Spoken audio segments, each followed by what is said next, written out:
നമസ്കാരം, മലയാളി വാർത്തയിലേക്ക് സ്വാഗതം.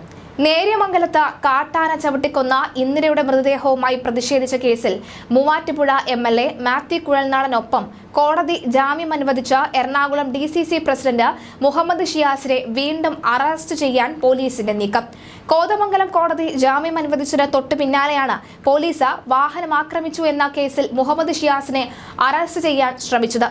ഇതോടെ മുഹമ്മദ് ഷിയാസ് കോടതിയിലേക്ക് ഓടിക്കയറുകയായിരുന്നു. സ്ഥലത്തുണ്ടായിരുന്ന കോൺഗ്രസ് പ്രവർത്തകരും മുഹമ്മദ് ഷിയാസിനെ പിടികൂടാനുള്ള പോലീസിന്റെ ശ്രമം തടഞ്ഞ് രംഗത്തെത്തി. തുടർന്ന് കോടതി അന്വേഷണ ഉദ്യോഗസ്ഥരെ വിളിപ്പിച്ചു. സ്ഥലത്ത് സംഘർഷാവസ്ഥ നിലനിൽക്കുകയാണ് നിലവിൽ. ഇവർക്ക് പുറമെ കേസിൽ പ്രതികളായ മറ്റ് 14 പേർക്കും കോടതി ജാമ്യം അനുവദിച്ചിരുന്നു. തിങ്കളാഴ്ച രാത്രിയോടെ അറസ്റ്റ് ചെയ്ത കുഴൽനാടനും ഷിയാസും കോടതി ഇടക്കാല ജാമ്യം അനുവദിച്ചിരുന്നു. ഇന്ന് ഇവരുടെ ജാമ്യാപേക്ഷയിൽ വാദം കേട്ട കോടതി ഇടക്കാല ജാമ്യം നീട്ടി നൽകിയ ശേഷം വിധി പറയുന്നത് ഇന്നത്തേക്ക് മാറ്റിവെച്ചിരിക്കുകയായിരുന്നു. തുടർന്നാണ് ഇന്ന് ജാമ്യം അനുവദിച്ച് ഉത്തരവിട്ടത്.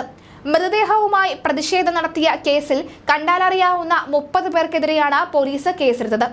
ആശുപത്രിയിൽ ആക്രമണം, മൃതദേഹത്തോട് അനാദരവ് അടക്കം ജാമ്യമില്ലാ വകുപ്പുകൾ ചുമത്തിയാണ് കേസ് രജിസ്റ്റർ ചെയ്തിട്ടുള്ളത്. റോഡ് ഉപരോധവുമായി ബന്ധപ്പെട്ട് ഡീൻ കുര്യാക്കോസ് MP, മാത്യു കുഴൽനാടൻ MLA, ഷിബു തെങ്കുംപുറം എന്നിവരെയും പ്രതി ചേർത്തിട്ടുണ്ട്. മാത്യു കുഴൽനാടൻ 1-ാം പ്രതിയാക്കിയാണ് ഇവർ പ്രതി ചേർത്തിരിക്കുന്നത്. അപ്പോൾ പലരും ഉയർത്തുന്ന ആക്ഷേപം മാത്യു കുഴൽനാടനെ കരുതിക്കൂട്ടി വകവരുത്താനുള്ള അല്ലെങ്കിൽ പ്രതി ചേർത്ത ജാമ്യമില്ലാ വകുപ്പ് ചേർത്ത് ജയിലിലിട്ട വകവരുത്താനുള്ള ശ്രമങ്ങളാണോ നടക്കുന്നത് എന്ന ചോദ്യവും ഉയരുകയാണ്. തിങ്കളാഴ്ചയാണ് കാട്ടാനയുടെ ആക്രമണത്തിൽ ഇടുക്കി അടിമാലി കാഞ്ഞിരവേലി മുണ്ടക്കടത്തിൽ ഇന്ദിര എന്ന 72-കാരി കൊല്ലപ്പെട്ടത്. തുടർന്ന് മൃതദേഹവുമായി കോതമംഗലത്ത് അരങ്ങേറിയ പ്രതിഷേധം പോലീസ് അടിച്ചമർത്തുകയായിരുന്നു.